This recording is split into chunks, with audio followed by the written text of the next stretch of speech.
Hey guys, I was not going to post this video for my first video back, but given the circumstances with George Floyd and the Black Lives Matter movement, I felt that I should, post it, just to add on to the conversation. It's me and Tiana talking about it, and yes, there are many more videos to come, but as I said before, I'm putting this one first. Hey guys, welcome back to Reid's Room. How you doing? I'm great, thanks for asking. So today on the video, we are doing many things, and those many things consist with Tiana. So we're doing something today. Well, we're not doing something today, but we're doing something. So, you got anything to say? Okay, let's just get into it. The video is supposed to be a vlog of me getting my health book today from school. So I got up around like 8 a.m. just to go to school and be there at 10 to get the book and come back. I was gonna be vlog, but I didn't do much of anything in the vlog, so I was like, I need to do something else completely different, and that is something that I'm doing right now. So we're gonna do something pretty soon. It's gonna be like for you, but it's gonna be a couple hours for us. So I'll do a little snap back again. I'm gonna snap, and then we're gonna be FaceTiming or Zooming together today. So in 3, 2, 1. Welcome to CC's sleepover. Oh, today. It's definitely not that name though, because it's today. Whose channel is it on again? I'm just gonna redo the intro. Redo the intro. But I already did because mine's better. But we already did. Mine's better. Welcome back to CC's Go sleepover. Go ahead. Today we are going to talk about Black Lives Matter, and we're going to talk about cultural appropriation. Let's get into it. To start, how do you feel about it? How do you feel about the current situation with George Floyd in the midst of Corona and everything? Honestly, it's just kind of about time. I mean, because what's his name? Pretty sure it was Tupac. I don't want to get it wrong, but he was basically giving this analogy, talking about like you walk outside of like a hotel room or something, and then they have food and nobody else has food. Of course, you're gonna be knocking at the door. You know what I mean? Mm-hmm. And after a while, it's gonna go from knocking at the door to soon just coming in, like you're gonna barge in or whatever. So I think when he said that, it really like relates to now. Just like, I mean, everything in a whole.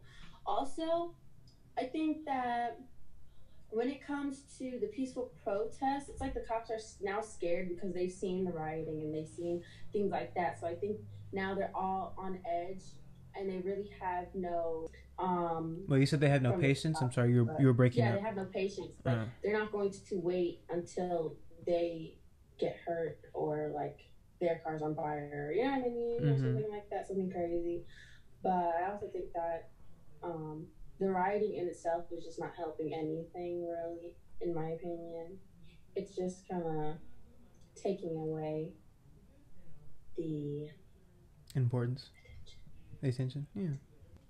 Yeah. I've also heard some things. Last thing. Yeah, go ahead. My bad. So people keep pulling up like George Floyd and like what he's done in the past and things like that, but I still feel like there's no reason for him to die. In the moment, it did. I need to phrase this right. It mattered what he did, but the actions that the police officers did, that should not have been done. Say he did steal something. Mm-hmm. He should have been arrested and taken into custody and taken to the police station and processed and everything. He shouldn't have been put knelt on and choked out and killed on the street. I mean, that's inhumane, really. Who gave that officer the right to do that? Is he the judge? Is he the jury? Is he the executioner? No, he's none of those things. Have you ever experienced any racism personally? No, but well, actually, there's this conversation that always goes that my dad and I always go back and forth with, and it pertains to my hair and how I would like to style my hair. And his argument is that the world already sees black men as, lesser than, not as important or thuggish or anyway. And there are certain hairstyles that promote that kind of lifestyle. And the way I see it, those hairstyles are just hairstyles. I like them. There's something different, beautiful that I can do with my hair. Um, but having those hairstyles would put even more of a target on me as already a black man in America. And you've seen me before. I'm pretty tall, and if you don't know me, I guess I could be menacing. But yeah, I mean, I'm not, I haven't dealt with it like how some people say like they gotten pulled over, they had guns pointed at them, or they were denied a job because of the color of their skin. But I know that there are certain things that I cannot do due to racism. I can't walk out the house with a hoodie on and walk down to 7-Eleven at night because I may be I may fit the description of someone. Yeah, I mean, you know what I'm trying to say. I haven't experienced it personally. That doesn't mean I'm not going to. I'm pretty sure I will, which is the sad thing. But other than that, no. What about you? In 8th grade, we went to, it was my school, we went to Hershey Park. And good old Hershey Park. Like we were all black, and I lived in Pennsylvania at the time. And we saw like we were just walking past these group of like teenage like white boys or something like that, and we're like, whatever. And they stopped us, and they were like, have a chocolatey day or something like that, like Hershey, like something like that.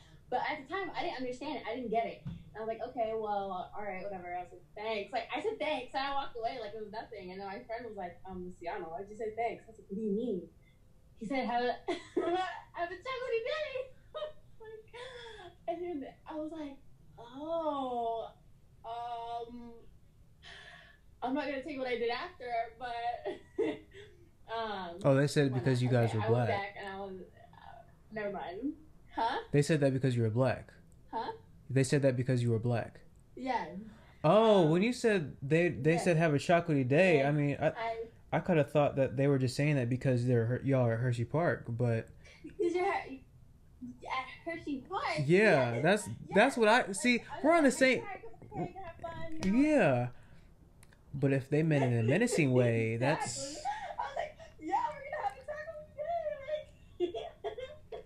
Wow. And, I was like, whatever. But, I went back because, I mean, I've always been, like, outspoken. I don't really let people stomp on me or whatever. Mm-hmm. So I went back to them, and I was like, have a day.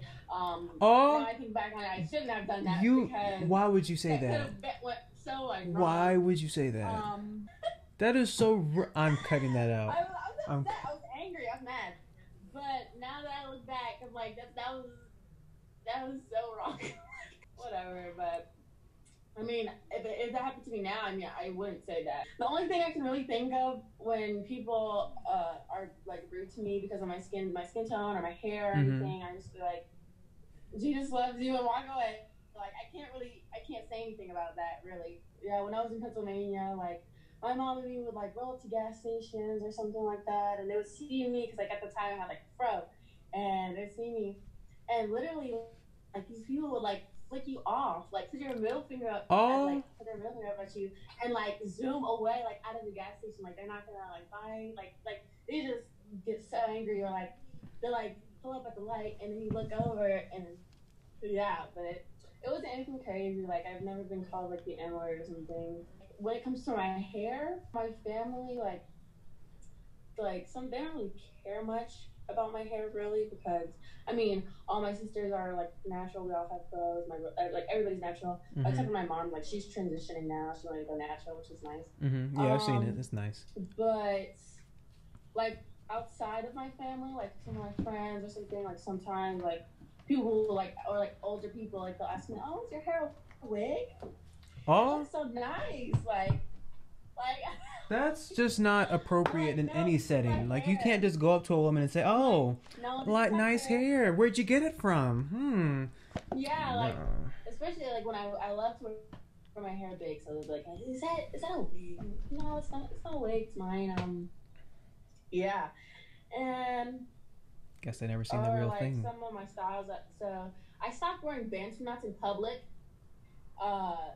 Like freshman year, I stopped wearing my bantu knots out in public only because people and it wouldn't be white people, it would be black people too. Like they would be like, oh, like like compare me to like rappers or something, or like how we bald, or like things like that. I don't think I've ever seen you in Bantu knots.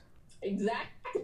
Well, we gotta bring up the we gotta bring up the pictures now. Exactly. You gotta. I don't have a picture. Oh yes. No. I don't have a picture. Sorry. I feel like I was gonna say something. That's what I was gonna say. I was gonna say that I don't understand how. I just don't understand racism. I don't. It's always baffled me. Yeah, we got to think about where everything originated from. Yeah, Pangea, the emergence of all the continents and islands and everything into one large thing. And when God created Adam and Eve, created them from the earth. And there's this narrative that Adam and Eve were white, but it doesn't really make much sense because they were made from the ground. The ground is either brown or going to be a reddish tone. So they would be brown skin, but I'm not gonna say much about that. So yeah, I mean, then later on there was a flood and Noah's Ark, and people don't really think about this, but during the flood, water wasn't just coming down from the sky; it also came from the earth too. So the geysers broke up the land into the 7 continents that we have now, and all the numerous islands that are just everywhere around the world. And when that happened, there was, later on after Noah's people, there was the construction of the Tower of Babel. And what that was, the people were trying to, build a tower so large that they would be above the clouds, so they could kind of reach to heaven and not, experience a flood ever again, because I don't think they trusted God. So what God did was he confused them. He made different languages, and he gave them to all the people on the earth at that time, and that confused the people, so they didn't know what to do. So naturally, when you don't know what to do, you try to find people that you think that could help you. And in that situation, there were people that spoke the same languages. So say Sienna and I spoke French and Spanish. I'm just going to use those as examples. We wouldn't be able to understand each other. So we're going to find people that speak French and speak Spanish. So that's basically what happened. They all went their separate places. They went to different parts of the world. And that's where the skin tone comes in. Really, it's adaptation and evolution, really. A lot of people think that evolution and adaptation do not flow with Christianity, and it actually does. It's just not the way that you would think. So once the people went to their separate lands, separate spaces around the world, each place is going to be closer from the sun and farther away from the sun. So once you have that, you're gonna have new generations. Every other generation, the skin tone is either gonna get darker or lighter. To what are you doing? Okay, so my pins, right? They look like buttons. So I put the pins in the hole of the other pins. Did you now? Anyway, I'm sorry, since I was so rudely interrupted. You're gonna have people that are their skin tones are gonna vary based on where they are in the world. Since they're closer to the sun or farther away from the sun. Say in Africa, the whole continent is it's close to the equator. To the equator, it's the equator. The equator. That's the closest point to the sun on the earth. So to compensate, the people will not die. Their skin tone got darker over a number of years. That would compensate for the direct sunlight that they were getting on that continent. Now you're not going to get that in Antarctica because the sun, is kind of farther away. It's very cold up there. It's snow. So the whole thing about how someone can just hate. I'll just give you a second. Give you a moment. Take your time. It's just so annoying to me. I can go in my nose. The fact that people would just hate someone based off of an adaptation to surviving in the world and evolutionary traits of just living, it just doesn't make any sense. Like the skin tone, I never understood that. Just thinking someone is lesser than based off of this. I mean, I'm not saying you should, but if you were going to, you would, assess them on what's up here. Like if they're smart enough to actually have a conversation with you or do a simple task, not just, looking at them. It's just so, that baffles me. But like when you pre-plan like sinning or something like that, say like you're gonna be like, yeah, I'm gonna be racist tomorrow. Like I'm gonna hate somebody tomorrow. I'm gonna be mean to somebody tomorrow. Like that in itself, just like what's the point? Now that I think about it, I don't think racism is actually planned. It's more so like a yeah. Come look at this. Oh, I'm sorry. Were you recording something? Yeah, recording a video. Welcome back to CC Sleepover. Now that the Booty Head has left the building, it is now my show. What were you doing? I was teaching Billy about racism. Billy wants to be in the game. Does he now? Does he now? Yeah. Yeah, Billy said he's special. No, he's something, all right. Let's bring back Billy. Billy wants to come. Let's not, because Billy is an inanimate object, I believe. Is Billy a person? Okay, Bill, you're going on mute. You're done. All right, you can unmute yourself. You distracted me with a little Billy thing. Oh, okay. So I said I don't think racism is something that's planned. Now hear me out on this. I think it is more so a seed. Because if you were to put a white baby and a black baby in one room, or any kind of any race, in any two races of any room, I'm pretty sure those babies would get along with each other, or at least just play together or do something, because joy is, the first thing that comes to a baby's mind. You're going to try to be happy. I mean, if they're already fed and everything, but you get what I'm saying. That hate isn't something that's not something that's natural. It's something that's taught to people.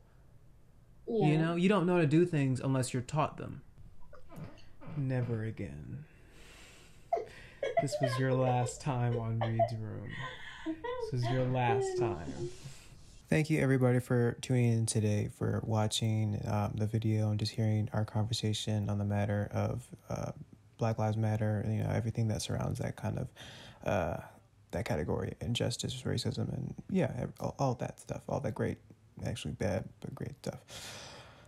Yeah, this is the end of the video, so you know what to do. Thank you again for watching. Love you guys, and I hope you have a great and wonderful Friday. See you later.